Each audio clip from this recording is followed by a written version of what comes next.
Bueno, ¿cuáles son los temas que hemos estado tocando las últimas semanas? Yo voy a hacer un recuento, pero muy, muy breve. Ciertamente hemos estado analizando las últimas semanas en esta sección que nosotros tradicionalmente ponemos los días jueves como estudio bíblico. No estamos haciendo estudios bíblicos propiamente tal, sino más bien estamos haciéndonos una pregunta: ¿en qué creemos? Y ciertamente cada tradición de iglesia tiene alguna confesión de fe, o sea, en algo en que se define, ¿no es cierto?, quiénes somos y en qué creemos. En el contexto del mundo anglicano evangélico, nosotros tenemos una definición de cuáles son los aspectos doctrinales en los que creemos, y los estamos compartiendo no para convencer, sino más bien para invitar a aquellas personas que no conocen cuál es el anglicanismo tradicional, para invitar a conocer un poquito en lo que se cree, ¿no? Y evidentemente estos elementos que ya hemos mencionado anteriormente están resumidos en los 39 artículos de fe. Eso es lo que define lo que nosotros creemos. Y aquí hay 4 elementos que son fundamentales, que ya los hemos definido anteriormente también. Y aquí estoy haciendo un pequeño repaso. Espero que sea breve, ¿no? Lo primero es establecer a las escrituras con su esencia, con su fundamento para lo que creemos. O sea, nada de lo que creemos es externo a las escrituras. Y todo lo que nosotros como anglicanos nacidos de nuevo, y no me estoy refiriendo por lo tanto a una creencia en una denominación, o a una creencia en una iglesia, o a una creencia en enseñanzas de ciertas autoridades de esa iglesia, sino que lo que intentamos de manera intencional y absolutamente juiciosa, seria, y nos obligamos a ello, es a reconocer que las escrituras tienen la primacía. ¿Qué quiere decir esto? Que todo lo que la palabra de Dios diga es la autoridad de fe para nosotros, y por lo tanto no podemos sumar o añadir, ni tampoco restar. Cualquier cosa en la que nosotros como creyentes, primero cristianos, nacidos de nuevo, luego anglicanos, lo anglicano es simplemente un apellido, ¿ya? Lo primero es tener la certeza de que la palabra de Dios indica en lo que nosotros deberíamos creer, y por lo tanto nos sometemos a que las escrituras son la esencia de lo que creemos. La primacía la tiene la escritura, no, ni siquiera nuestra opinión. Y siempre decimos, ¿no? Cualquier cosa que nosotros lo planteamos, y debemos plantearlo como pastores, por ejemplo, quienes enseñamos, cualquier cosa que nosotros vemos que la palabra de Dios nos está indicando que debemos hacer y no lo estamos haciendo, estamos obligados a hacerlo porque nos sometemos a ella. Y por el contrario, cualquier cosa que estamos haciendo que no está ratificado con la palabra de Dios, no debemos seguirlo haciendo. Y cualquier persona, dentro o fuera de la iglesia, nos puede llamar la atención en eso. Si estamos haciendo algo que la palabra de Dios nos indica que no debemos hacer, evidentemente tenemos que corregir, pero con la palabra de Dios en la mano. Esa es nuestra autoridad de fe. En segundo lugar, que la palabra de Dios, las escrituras, son un único libro. Si bien es una compilación de 66 libros, tienen una unidad no solo temática, sino que tienen una unidad que viene de inspiración divina, que es la palabra de Dios en toda su extensión, que no tiene errores, que la palabra de Dios no contiene, o sea, por cierto, contiene la palabra de Dios, ¿no es cierto? Las escrituras contienen la palabra de Dios, pero más allá de eso, las escrituras son la palabra de Dios. En tercer lugar, que las escrituras tienen claridad para lo que plantea Dios en cuanto a su voluntad, en cuanto a los anhelos para el ser humano, en cuanto a su plan redentor. O sea, cualquier cosa que nosotros queramos buscar está en las escrituras, y las escrituras interpretan a las escrituras, ¿ya? Y en cuarto lugar, que son suficientes las escrituras para conocer ese plan redentor de Dios. Y si por ejemplo, ¿no? Si la palabra de Dios dice que Cristo es suficiente, entonces esa suficiencia de las escrituras nos permite entender la suficiencia de Cristo. Fundamentalmente, Estos son los elementos claves en los que nosotros creemos. Esto como repaso porque ya lo hemos visto antes. El artículo anterior de estos 39 artículos que hemos visto tenía que ver con los credos y habíamos sacado como conclusión, ¿no es cierto?, que no nos llevaba a la salvación creer un credo, sino creer en lo que el credo decía.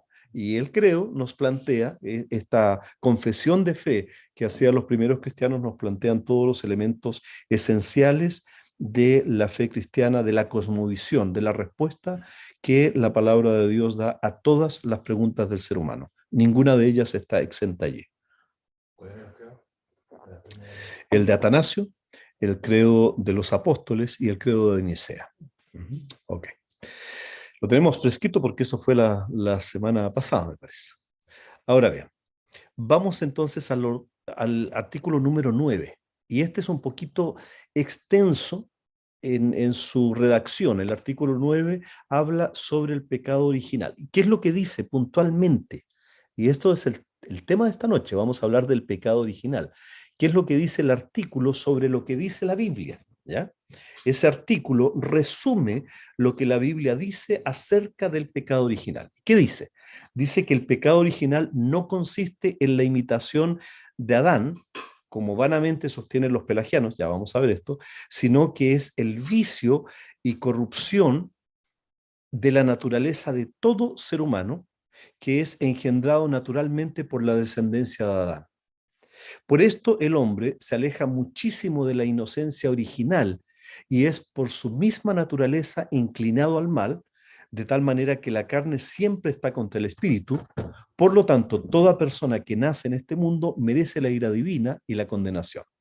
Esta infección, dice el artículo 9, de la naturaleza humana permanece aún también en los que son regenerados, o sea, los que hemos nacido de nuevo, por cuya causa esta inclinación de la carne, llamada en griego pronema sarkos, que unos interpretan como la sabiduría, otros como la sensualidad, algunos como el afecto y otros como el deseo de la carne, no se sujeta a la ley de Dios. Y aunque no hay condenación alguna para los que creen y son bautizados, ya vamos a ver esa parte, el apóstol confiesa que la concupiscencia y la lascivia tienen en sí misma naturaleza de pecado. Eso es lo que dice este artículo, ya lo vamos a explicar. Dos palabritas que aparecen ahí que pueden ser un poquito complejas. La primera es la palabra concupiscencia. ¿Qué es la concupiscencia? A la luz de la palabra de Dios, es un deseo lujurioso, o más bien el exceso de deseo que no agrada a Dios. Por ejemplo, entre un marido y una esposa puede haber, ¿no es cierto?, un deseo que es natural, un deseo incluso sexual. Pero ¿cuál es el que no agrada a Dios? El que, por ejemplo, un hombre, un marido, quisiera ver a su esposa en relaciones sexuales con otra persona que no es él. Eso sería un exceso de deseo que no agrada a Dios. Eso es la concupiscencia, ¿ya? Y la lascivia es una mala inclinación a aquellas cosas que Dios rechaza. ¿Ok? Ahora bien, vamos entonces, este estudio espero que no sea muy largo, siempre digo lo mismo y al final resulta bastante largo, ¿no? Vamos y vamos a explicar en un momento más qué es el pelagianismo, ¿eh? Por cierto, así que no se preocupen con ese concepto. Vamos, sin embargo, a ir a 4 textos bíblicos. Primero vamos a leer estos textos y luego vamos a abrir el debate sobre 3 preguntas específicas. Después de eso, vamos a ir a ver lo que podemos explicar a partir de este artículo 9. ¿Ok? Entonces, ya que habemos 4 personas aquí presencialmente, les voy a pedir, por favor, que busquen en sus Biblias. Si Felipe, puedes buscar Génesis, capítulo 3, versículos 1 al 19. Si Miguel, ¿no? Miguel, tú puedes buscar, por favor, Romanos, capítulo 3, versículos 9 al 18. Sofi, si Sofi puedes buscar también Romanos, pero en el capítulo 5, versículos 12 al 21. Y Stella va a buscar Primera de Corintios, capítulo 15, versículos 21 al 22. En ese orden los vamos a estar leyendo. Yo les voy a pedir, por favor, que para que escuchen bien quienes están en Zoom o en YouTube, cuando les corresponda leer su texto, pasen acá adelante, por favor. ¿Ok? Entonces, vamos con el primer texto, Génesis capítulo 3. Del 1 al 19. Del 1 al 10. Reina Valera contemporánea, por si acaso. Dice así. La serpiente era el animal más astuto de todos los que Dios el Señor había creado. Así que le dijo a la mujer, ¿así que Dios les ha dicho a ustedes que no coman de ningún árbol del huerto? La mujer le respondió a la serpiente, podemos comer del fruto de los árboles del huerto, pero Dios nos dijo, no coman del fruto del árbol que está en medio del huerto, ni lo toquen, de lo contrario morirán. Entonces la serpiente le dijo a la mujer, no morirán. Dios sabe que el día que ustedes coman de él, se les abrirán los ojos y serán como Dios, conocedores del bien y del mal. La mujer vio que el árbol era bueno para comer, apetecible a los ojos y codiciable para alcanzar la sabiduría. Tomó entonces uno de sus frutos y lo comió, le dio a su marido que estaba con ella, y él también comió. En ese instante se les abrieron los ojos a los dos y se dieron cuenta de que estaban desnudos. Entonces tejieron hojas de higuera y se cubrieron con ellas. El hombre y su mujer oyeron la voz de Dios el Señor que iba y venía por el huerto con el viento del día. Entonces corrieron a esconderse entre los árboles del huerto para huir de la presencia de Dios el Señor. Pero Dios el Señor llamó al hombre y le dijo, ¿dónde andas? Y él respondió, oí tu voz en el huerto y tuve miedo, pues estoy desnudo, por eso me escondí. Dios le dijo, ¿y quién te dijo que estás desnudo? ¿Acaso has comido el árbol del que yo te ordené que no comieras? Y el hombre respondió, la mujer que me diste por compañera fue quien me dio del árbol y yo comí. Entonces Dios el Señor le dijo a la mujer, ¿qué es lo que has hecho? Y la mujer le dijo, la serpiente me engañó y yo comí. Dios el Señor dijo entonces a la serpiente, por esto que has hecho, maldita seas entre todas las bestias y entre todos los animales del campo. Te arrastrarás sobre tu vientre y polvo comerás todos los días de tu vida. Yo pondré enemistad entre la mujer y tú, y entre su descendencia y tu descendencia. Ella te herirá en la cabeza y tú le herirás en el talón. A la mujer le dijo, aumentaré en gran manera los dolores cuando des a luz tus hijos. Tu deseo te llevará a tu marido, y él te dominará. Al hombre le dijo, puesto que accediste a lo que te dijo tu mujer, y comiste del árbol que te ordené que no comieras, maldita será la tierra por tu causa. Con dolor comerás de ella todos los días de tu vida. Te producirá espinos y cardos, y comerás hierbas del campo. Comerás el pan con el sudor de tu frente, hasta que vuelvas a la tierra, pues de ella fuiste tomado, porque polvo eres, y al polvo volverás. Gracias. Miguel, por favor. Buscamos entonces Romanos en el capítulo 3, versículos 9 al 18. ¿Qué pues? ¿Somos nosotros mejores que ellos? En ninguna manera, pues ya hemos acusado a judíos y a gentiles, que todos están bajo pecado. Como está escrito, no hay justo, ni aun uno. No hay quien entienda, no hay quien busque a Dios. Todos se desviaron, a una se hicieron inútiles. No hay quien haga lo bueno, no hay ni siquiera uno. Sepulcro abierto es su garganta, con su lengua engañan. Veneno de áspides hay debajo de sus labios. Su boca está llena de maldición y de amargura. Sus pies se apresuran para derramar sangre. Quebranto y desventura hay en sus caminos. Y no conocieron camino de paz. No hay temor de Dios delante de sus ojos. Muchas gracias.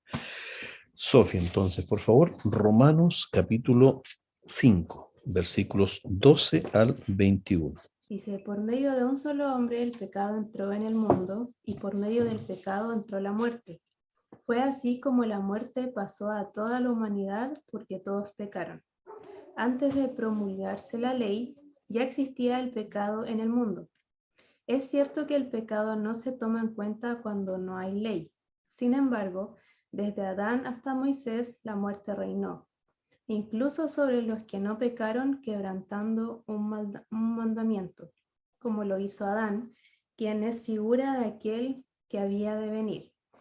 Pero la transgresión de Adán no puede compararse con la gracia de Dios, pues si por la transgresión de un solo hombre murieron todos, ¿cuánto más el don que vino por la gracia de un solo hombre, Jesucristo, abundó para todos?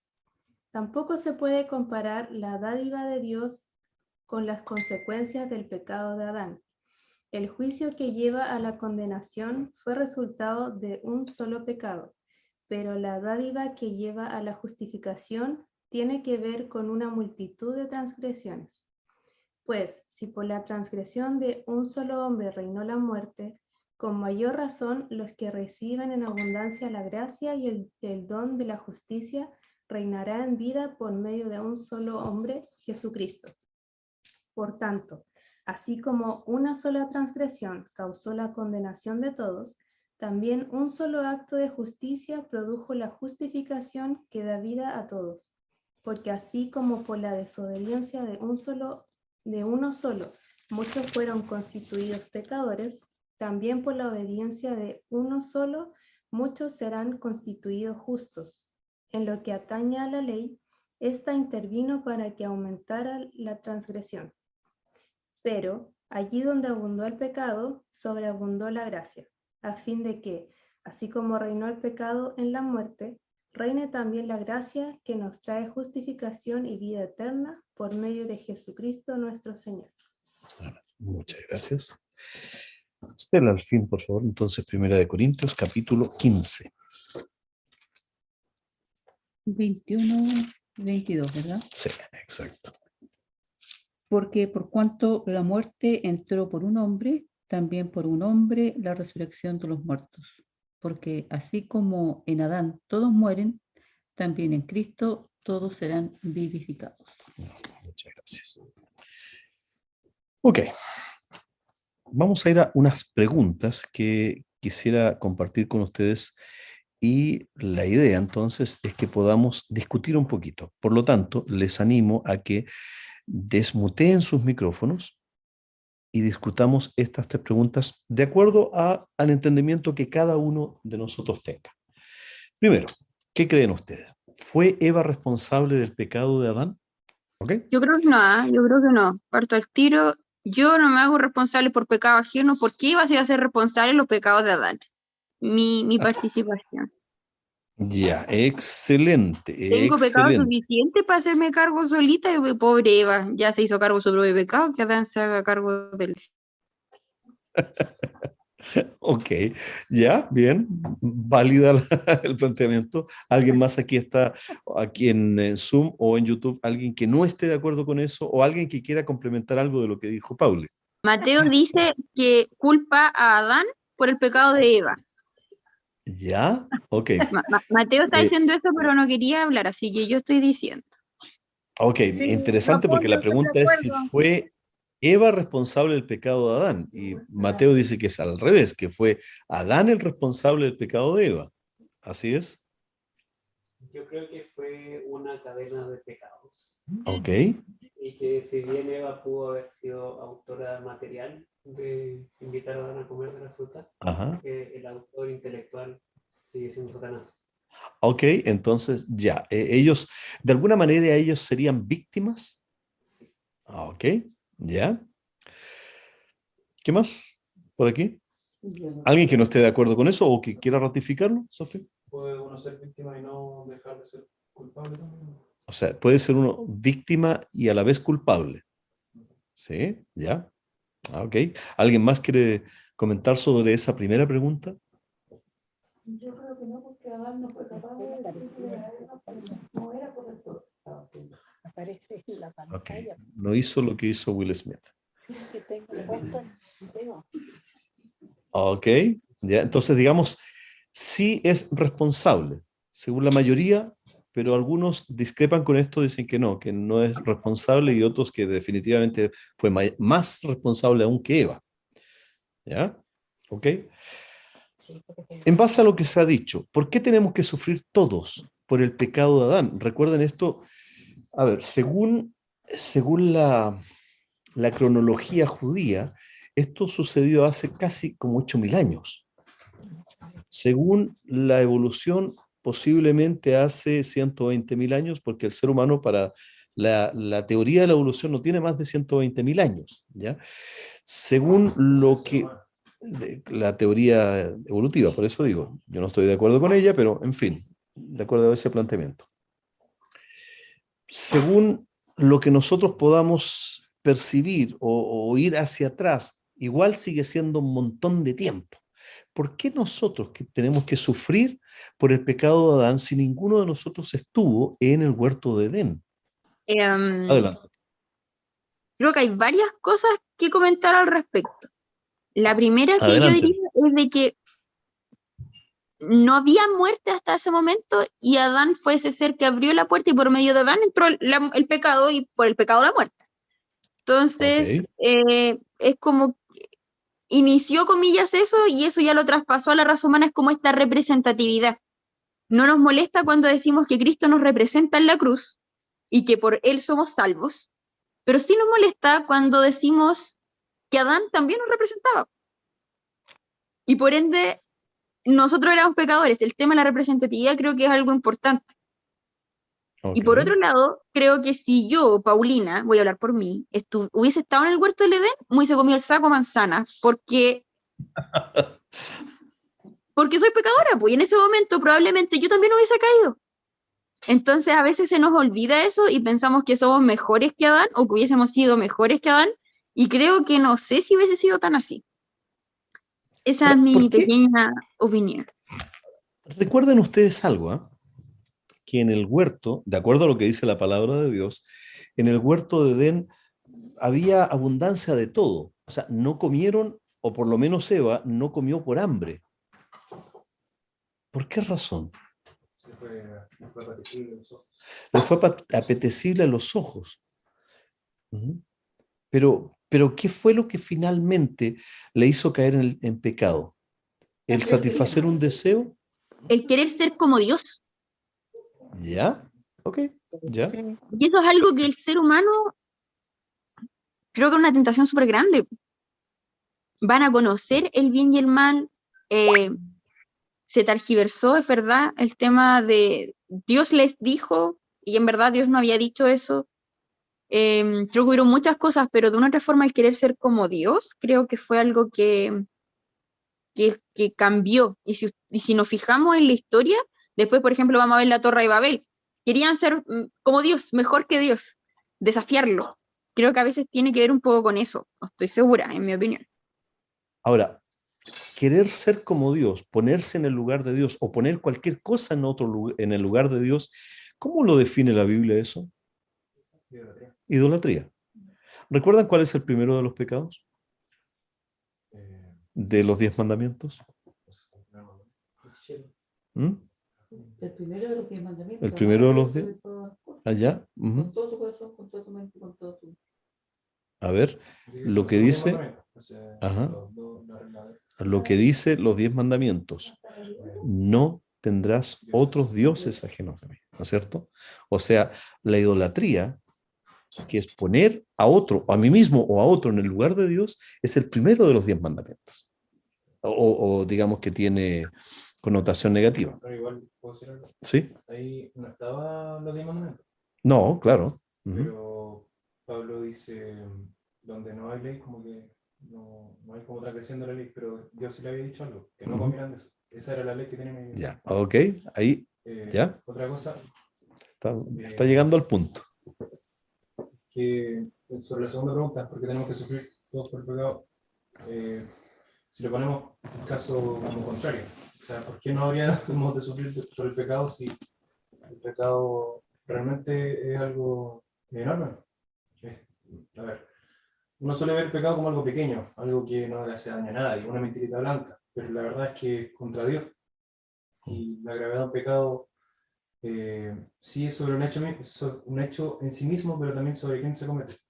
La pena de muerte no se da porque mataste a una abeja, se da porque mataste a una persona. Entonces, si algo se comete contra Dios, la pena es mucho más grande de lo que uno puede pensar, que incluso sería, por ejemplo, matar a una persona. Por ende,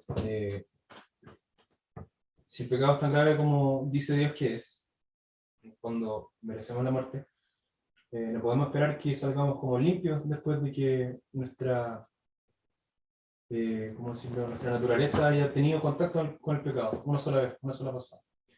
Y al final, lo que hemos conversado en algunos otros cultos, o cualquier estudio bíblico, lo que he predicado, lo que he predicado Leo varias veces también, se ha conversado ya, es que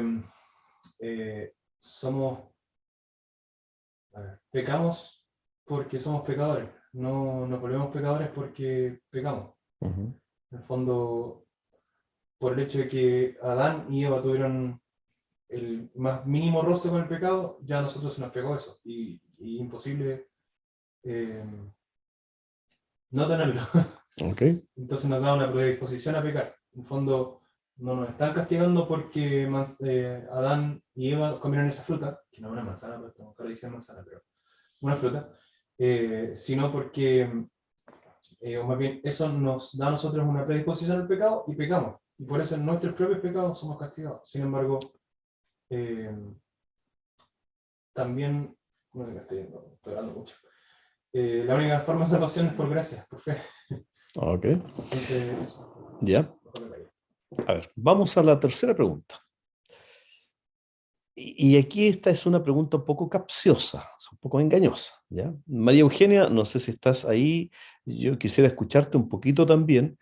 ¿Es el pecado una parte normal de la naturaleza humana o es una corrupción de la naturaleza humana? ¿Qué piensan ustedes? María Eugenia, a ver. Repítame la pregunta. Ok. La pueden tener en su celular o en la pantalla del computador. ¿Es el pecado, ¿ya?, una parte normal de la naturaleza humana o es una corrupción de la naturaleza humana? Digamos, Yo pienso que con el ADN. no, yo creo que fue una corrupción. Ya. Yo pienso que el ser humano fue una corrupción, porque pienso de que no estaba en la naturaleza humana, o sea, no estaba en ellos, sino que fueron por el demonio. Ya. Yo pienso que actuó el demonio en ese momento y los corrompió. Por el hecho de elegir. Yo creo que nosotros veníamos con esa, que nos creó Dios con la cosa de elegir, y en eso de elegir apareció el demonio y nosotros nos corrompimos. Ok. Bien, hay dos conceptos que has utilizado ahí que en teología tienen términos bien específicos. Libre albedrío es uno, ¿no es cierto? Eso es. Ok, bien. ¿Alguien más quiere decir algo sobre esta última pregunta? ¿Es el pecado una parte normal de la naturaleza humana? O sea, ¿estaba contenida cuando fuimos creados? ¿El pecado estaba allí también como parte del ADN de la naturaleza humana? ¿O es una corrupción posterior? ¿Alguien aquí? Nosotros, o la humanidad, es creación directa de Dios. Y no creo que Dios pueda crear corrupción. Okay. De hecho, la palabra dice que nos crea a su imagen y semejanza, y en cierta forma teníamos este mismo estatus de, si podía la primera humanidad estar en presencia del Señor, también estaba en un estado de santidad. Entonces, cuando entra el pecado, ya ese estado se separa, se rompe, y por esto viene la separación entre la presencia de Dios y la humanidad. Y de ahí para adelante, entonces, como si nosotros pensamos en términos gastronómicos, por decirlo de alguna manera, si yo tengo alguna comida contaminada, le afecta a otras personas que lo consumen. Y en este caso, si esta fuente principal de humanidad ya estaba contaminada, todo lo que viene hacia abajo ya, de cierta forma, es una lucha perdida. Okay. Y si nosotros obviamos este hecho, o no sé, hablamos con una persona atea que no cree que fue hecha por Dios o que viene de esta descendencia de Adán y Eva, y odia todo esto, en cierta forma sigue siendo pecadores, y eso es lo que vamos a leer en Romanos, como que en realidad ninguno busca a Dios, todos son desviados, y en cierta forma existe esta condición previa de pecaminosidad, pero también como humanidad, aunque no nos conozcamos, seguimos siendo pecadores de manera voluntaria casi. Este deseo de hacer nuestra propia voluntad, obviando la voluntad de Dios por sobre nuestra vida. Muchas gracias, porque eso nos lleva a algo, ¿no? A ese entendimiento que muchos tienen, un entendimiento, por supuesto, extrabíblico, bastante humanista, de que nosotros prácticamente somos inocentes, porque si hemos pecado es porque Dios no nos hizo tan puros, ¿no es cierto? Que nos dejó como una raicita de pecado ahí, y eso nos llevó a pecar, y por lo tanto entonces para algunos, quien tiene la culpa es Dios y no nosotros. Sin embargo, olvidan algo, es exactamente lo que tú dijiste. Cuando un ente, Dios, es perfecto, lo que hace no puede ser imperfecto, ¿no es cierto? Ahora, Dios nos hace perfectos, tan perfecto nos hace que nos da la capacidad de decidir dejar de ser perfectos.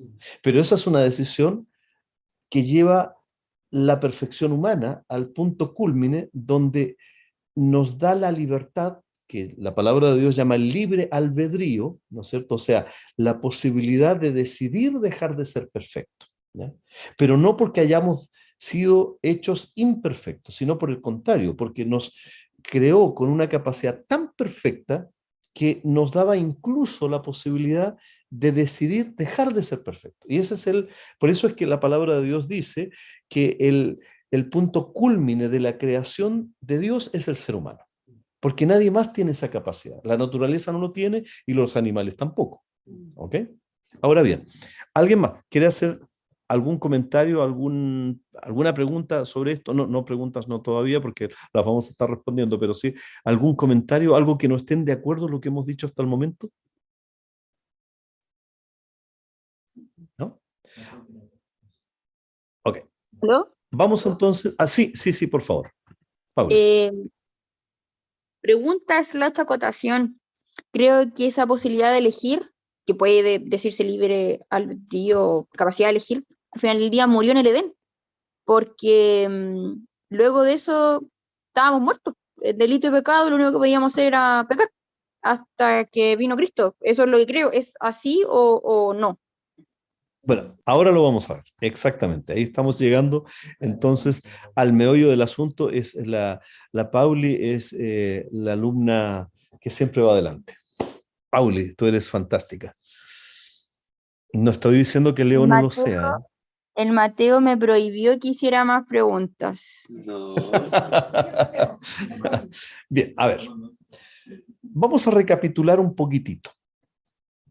Hasta el momento, de los 39 artículos de la religión, llamados 39 artículos de la religión o de la fe, basados en lo que la palabra de Dios dice, los primeros 8 es lo que nosotros llamamos las doctrinas universales, y todas estas tienen que ver con Dios. ¿Ok? De ahí en adelante, las doctrinas que llamamos las doctrinas protestantes, nacidas o empujadas desde la Reforma en adelante, a pesar de que en el contexto anglicano nosotros tenemos el proceso llamado de la pre-reforma, o sea, 150 años antes de la Reforma, que fue profundizada con la Reforma de 1500. Estamos hablando de un proceso anterior que incluso influye la pre-reforma en Suiza o en Europa Central, con Juan Hus. Bueno, no me voy a meter en la parte de la historia. ¿Cuál es el punto aquí? Que las doctrinas protestantes y pre-reformadas comienzan con la naturaleza del pecado. Ahora, no sé si se dan cuenta de esto. las primeras 8 doctrinas o enseñanzas fundamentales del cristianismo bíblico tienen que ver con Dios. Y de ahí en adelante el resto tiene que ver con el ser humano o con la iglesia. Y la primera de estas tiene que ver con el pecado del ser humano. Y esto no es al azar. Estos artículos enseñan que los seres humanos no pueden lograr su propia salvación. ¿Ok? Esa es la doctrina cristiana evangélica bíblica, distinta a la doctrina ortodoxa o católica romana. ¿Ya? Nosotros partimos de ahí. ¿Por qué? Porque la predisposición hacia el pecado es una característica universal y, digamos, fundamental de la misma naturaleza humana. Por eso comenzamos desde ahí. Posiblemente a algunos les gustaría que comenzáramos por el valor del ser humano. Algunas iglesias hoy en día les encanta hablar y que se predique sobre lo grandioso que eres tú, cuánto valor tienes a los ojos de Dios, cuánto vales, ¿no es cierto? Cristo murió por ti, y centralizan las doctrinas en el ser humano. Pero la palabra de Dios centraliza todo en Dios mismo, y cuando pasa al ser humano, parte de la pecaminosidad del ser humano. Eso es lo que caracteriza al ser humano. La predisposición hacia el pecado es una característica, primero, esencial, y en segundo lugar, universal de la raza humana, de la naturaleza humana. Y por lo tanto, entonces se pone énfasis en el hecho de que una fe viva en Jesucristo es el único camino de salvación. Si esa es nuestra naturaleza, esto nos hace inmediatamente mirar a Cristo. De ahí lo que decía, ¿no es cierto?, 1 Corintios, donde abundó el pecado, sobreabunda la gracia. Cuando reconocemos nuestra naturaleza, entonces reconocemos la necesidad que tenemos de Cristo. Esto no puede ser jamás la salvación como premio al mérito nuestro, sino que todo es el resultado del favor inmerecido de Dios hacia nosotros. Entonces, con este artículo, el artículo 9, comenzamos a debatir el tema de la salvación. Si nosotros lo lleváramos a la convención constitucional que hoy día se está discutiendo, no me voy a meter en la parte política, sino de forma, ¿ya?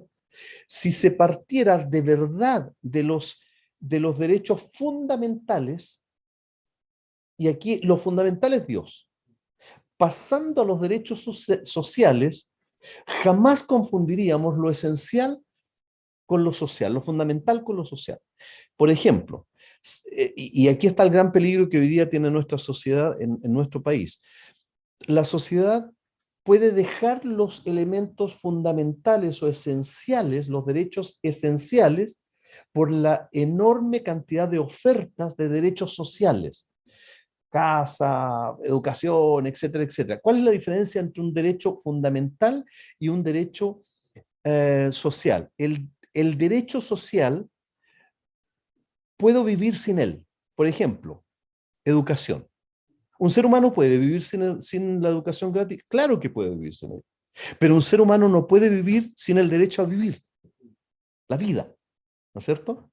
Y ahí hay una gran diferencia entre lo que es fundamental y lo que es social. Aquí, en este caso, pasa algo similar. Lo esencial es la persona de Dios. ¿Ya? De ahí pasamos a los elementos que tienen que ver con el ser humano. Y allí tenemos que partir con lo esencial del mismo ser humano. Lo esencial del ser humano es su propia naturaleza. Entonces, y si reconocemos la naturaleza del ser humano, tenemos que partir con la necesidad de ese ser humano de ser salvado. ¿Ok? O sea, los primeros artículos tratan de Dios, los siguientes del ser humano. ¿Ya? Esto debería ser una sana medida para nosotros. De hecho, Jesús mismo, cuando le dicen, ¿cuál es el resumen de la ley y los profetas? En otras palabras, ¿cuál es el resumen de toda la Biblia? ¿De qué parte Jesús? Ama a Dios y luego al ser humano. En ese orden, ese es el orden que establece Jesús. No dice ama al ser humano y eso te va a permitir, ayudar o guiar para amar a Dios. No. Exacto. partes de Dios. Si amas a Dios, es imposible que no ames al ser humano. Pero si amas al ser humano, no necesariamente vas a amar a Dios. Ese es el orden que establece Jesús mismo. Esto debería ser, como digo, una sana medida para nosotros, incluso en la adoración. Cuando nosotros vamos a una alabanza dentro de la adoración, si nosotros no estamos de verdad concentrados en la persona de Dios, sino, por ejemplo, en la necesidad que nosotros tenemos de Dios, y en la alabanza se nota muchas veces eso, ¿no es cierto? Oh Dios, tú eres precioso para mí. No, Dios es precioso, independientemente si sea para mí o no, si yo lo reconozca o no. ¿Ah? Es absolutamente inmanente. Nuestra reflexión a la luz de la palabra siempre debería partir de Dios. Nuestras oraciones, Jesús lo plantea en el Padre Nuestro. Ajá. Padre nuestro que estás en el cielo, santificado sea tu nombre, venga a nosotros tu reino, hágase tu voluntad en la tierra como en el cielo. ¿No es cierto? Y después venimos nosotros. Nuestro pan de cada día, perdona nuestras ofensas, etcétera, etcétera. Ese orden está establecido en la palabra de Dios. Partimos reconociendo a Dios y luego vamos a nuestra situación, a nuestra condición, a nuestra posición frente a Dios. Comenzamos reconociendo la grandeza y de allí pasamos a analizar nuestra pequeñez. Ese es el orden sano que nos plantea la palabra de Dios. El centro del Evangelio no es la salvación del hombre, sino la persona de Cristo. Su sola presencia es la esperanza para el ser humano. Su sola presencia insufla de esperanza para la salvación. Pero el Evangelio no trata del ser humano ni de la salvación del ser humano. El Evangelio trata de Cristo, que no puede ser desconectada como elemento secundario de la salvación necesaria para el ser humano. Pese a la tendencia del tiempo presente, aún en la iglesia lamentablemente, lo primero que debemos reconocer cuando pasamos, después de reconocer quién es Dios, cuando reconocemos al ser humano es reconocer la naturaleza del ser humano. Y el pecado original es subyacente a esa naturaleza. Ahora, ¿por qué? Porque en ese reconocimiento, el punto de partida para la doctrina de la salvación es la condición del ser humano. Ajá. Brandt, que es el autor de un libro que estamos estudiando, dice esto de una manera muy sencilla, lo ilustra de esta manera. Dice, un médico, y tú que eres del área, Miguel, del área de la medicina, ¿no es cierto? Dice, un médico no puede curar a un paciente sin antes diagnosticar primero la enfermedad, lo que también debe ser aplicado a los asuntos espirituales. Si no entendemos y no aceptamos lo malo que hay en nosotros, entonces no podemos ser sanados. El gran problema del ser humano, que conecta todo, el entramaje relacional, social, de deseos, así como los anhelos insatisfechos del ser humano, tiene que ver con el pecado original. O sea, todo lo que nosotros estamos sufriendo hoy en día como sociedad tiene que ver con el pecado subyacente, incluso los modelos que nos plantean como la solución al problema humano. Y esto es lo que va a provocar que todo modelo humano, aunque se cree con las mejores intenciones, se va a ver afectado a pesar del buen deseo de crear un modelo que resuelva las situaciones, por la naturaleza de su mismo creador, del creador del modelo humano. En este caso, el ser humano. Si el ser humano tiene una naturaleza caída, todo lo que cree es caído. Todo modelo humano es creado por el ser humano y por lo tanto lleva la marca de su naturaleza caída. Entonces, el socialismo no es mejor que el capitalismo. El capitalismo no es mejor que el socialismo porque son modelos creados por el ser humano. Tienen la marca, el sello, tienen la raíz de algo caído. Y cualquier otro ismo jamás va a resolver la situación individual y colectiva del ser humano, porque en su génesis fue desarrollada por el ser humano imperfecto. Bueno, ¿quién era Pelagio? Y ahí hago un pequeño salto. Estoy pensando una analogía, como para entender mejor un poco lo ilógico que es de tratar de dar un remedio sin saber el diagnóstico, como intentar hacerse una quimio cuando estás teniendo un ataque al corazón. Claro, exactamente. Ajá. ¿Quién fue Pelagio? Pelagio fue un monje del siglo V que afirmaba que la caída de Adán y Eva no había sido una caída total, sino solamente parcial. Y por lo tanto, la naturaleza humana de ellos, a partir del libre albedrío, tendría la capacidad de restaurarse por sí misma. Lo único que tenía que hacer el ser humano para ser restaurado era recibir una enseñanza correcta y en circunstancias favorables y con algo de ayuda de Dios podía vencer el pecado por su propio esfuerzo. Bueno, Agustín, el que conocemos, ¿no es cierto?, como San Agustín, se indignaba con esa doctrina.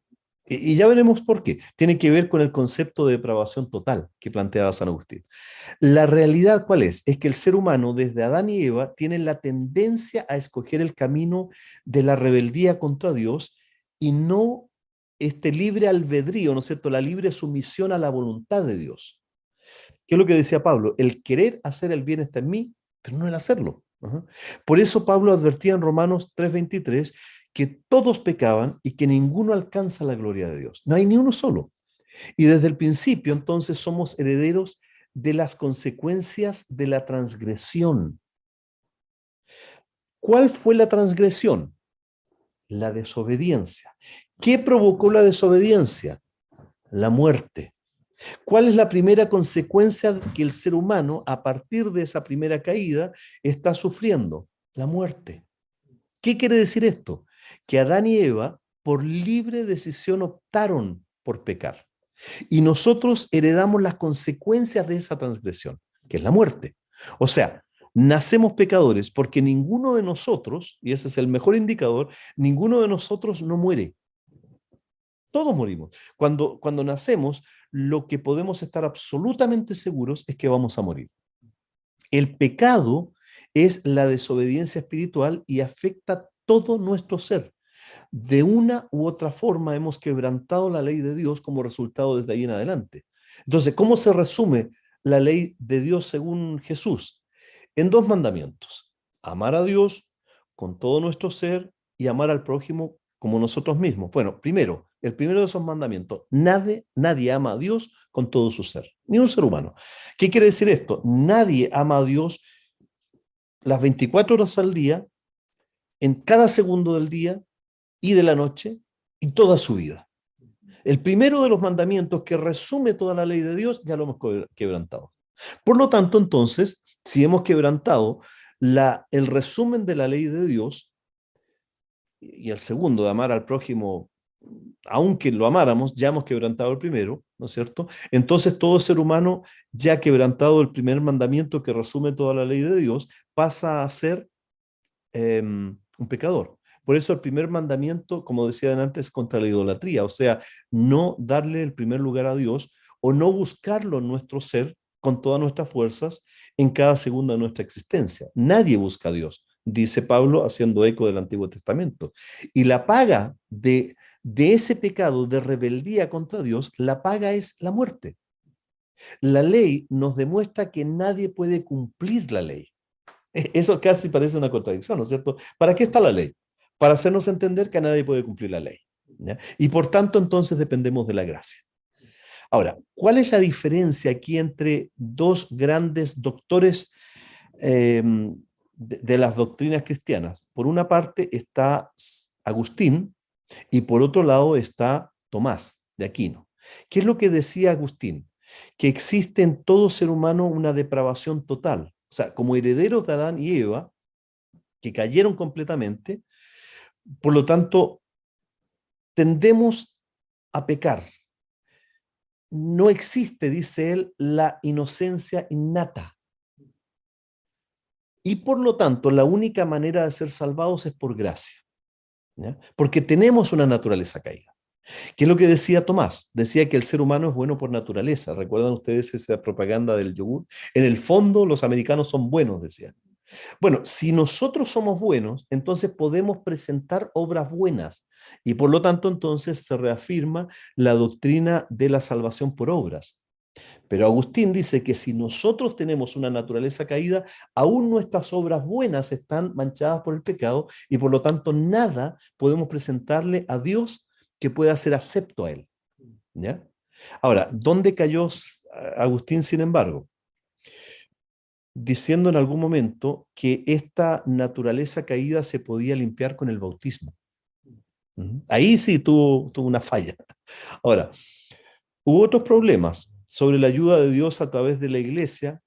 ¿Por qué? Porque Tomás dice, ¿no es cierto?, que sí, efectivamente nuestras obras son buenas porque tenemos una naturaleza buena. En el fondo somos buenos porque nos creó Dios.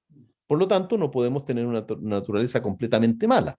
Ahora, ¿qué quiere decir esto? Que para Tomás, la iglesia podía ayudar para que estas obras fueran buenas, las buenas obras, que es muy parecido al concepto arminiano, ¿ya? De que al final de cuentas, si le ayudamos un poquito a Dios de nuestro propio esfuerzo, porque algo bueno hay en nosotros, entonces podemos estar salvados. Aquí hay toda una cuestión filosófica teológica, por cierto que no la voy a profundizar, pero es más o menos, este es el fundamento de este artículo. Y ahora vamos a los conceptos claves. Y estos conceptos deben quedar sumamente claros en el artículo. La doctrina que surge de este artículo es que el cristiano es un pecador que puede estar en la presencia de Dios, pero no porque ya no sea pecador, sino porque al nacer de nuevo, sus pecados han sido pagados por el derramamiento de la sangre de Cristo. Eso es lo que dice la Biblia. ¿Por qué? Porque Cristo se coloca entre nosotros y la justicia que demanda el Padre, y el Padre usa el sacrificio del Hijo, lo acepta, y el Hijo entonces intercede a nuestro favor. Es la condición vicaria o la condición, ¿no es cierto?, de abogado, se pone en nuestro lugar para podernos rescatar. Por tanto, nacer de nuevo no es limpiarse del pecado mediante el bautismo. Nacer de nuevo es estar unido a Cristo en su muerte y en su resurrección y no en nuestra santidad. Esta unión nos capacita para luchar contra el viejo hombre, que todavía es nuestra naturaleza humana esencial. Somos pecadores hasta el día en que muramos y hasta el día entonces en que lleguemos a estar con Cristo en el cielo. Y no vamos a ser completamente transformados y por tanto no podremos llegar a la perfección sin tener pecado, me refiero, aunque nos esforcemos en ello. Lo que pasa es que en ese proceso es el Espíritu de Dios que nos da la fuerza para luchar contra la pasión de la carne. Pero mientras no estemos en la presencia de Cristo en la eternidad, no vamos a estar exentos ni de la lucha, ni tampoco del pecado. Ajá. El artículo entonces nos asegura que los creyentes nacidos de nuevo son liberados de la condenación de Dios, pero también nos recuerda que el cristiano, lejos de vivir una vida exenta al pecado, o sea, de estar viviendo el cielo en la tierra, en realidad el nacido de nuevo es un soldado inmerso en una guerra espiritual contra la carne. Lo que la Biblia enseña es que el pecado corrompió y contaminó la naturaleza humana, que esta naturaleza en su origen era pura. O sea, lo que Dios creó como esencialmente bueno se ha convertido en pecaminoso debido a que se infiltró algo externo, el poder de la maldad. El mal era externo, el mal que orienta hacia los deseos naturales y desvía de los pensamientos de lo que es correcto. Y le damos entonces así una naturaleza corrompida que afecta a todo ser humano y por lo tanto todos estamos condenados ante Dios, en esencia. El fenómeno, el phronema sarx, que es el término en latino, o sea, el que somos por naturaleza desde nuestro nacimiento pecadores, es una condición activa dentro de nosotros desde el mismo comienzo de nuestra existencia. Por lo tanto, ¿esto a qué nos lleva? Y nos lo respondimos en una pregunta que hicimos hace un tiempo atrás, porque la mayoría de la gente dice, bueno, un niño menor de 12 años es inocente. No, por naturaleza no somos inocentes. La misericordia de Dios nos puede aceptar, pero no porque por sí mismos seamos inocentes, ni siquiera nacido, porque la pregunta era, ¿no es cierto?, un niño que es abortado, ¿es inocente porque nunca ha hecho nada malo? No, es la condición. Ajá. La palabra sarx es un concepto espiritual y físico a la vez. Se puede referir entonces a la carne físicamente hablando, pero también describe una fuerza espiritual que existe en oposición a Dios y por extensión en el concepto del mundo que se opone a Dios. Y se denomina carne, porque esta fuerza espiritual apela a nuestros sentidos corporales y trata de usarlos para alejarnos de la voluntad de Dios para nuestras vidas.